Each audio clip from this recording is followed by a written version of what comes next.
Team India को इस भव्य विजय के लिए सभी देशवासियों की तरफ से बहुत बहुत बधाई। आज 140 करोड़ देशवासी आपके इस शानदार प्रदर्शन के लिए गर्व अनुभव कर रहे हैं। खेल के मैदान में आपने वर्ल्ड कप जीता, लेकिन हिंदुस्तान के हर गांव, गली, मोहल्ले में आपने कोटि कोटि देशवासियों का दिल जीत लिया।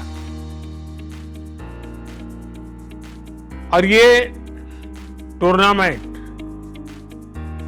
एक विशेष कारण से भी याद रखी जाएगी। इतने सारे देश, इतनी सारी टीमें और एक भी मैच हारना नहीं, ये छोटी उपलब्धि नहीं है। आपने क्रिकेट जगत के हर महारथी, उनके हर बॉल को खेला और आपने शानदार विजय प्राप्त करते रहे।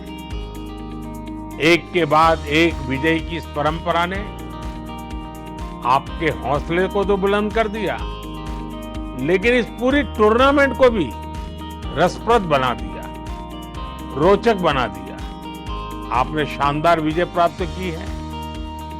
मेरी तरफ से मैं आपको बहुत बहुत बधाई देता हूं, बहुत बहुत शुभकामनाएं देता हूं।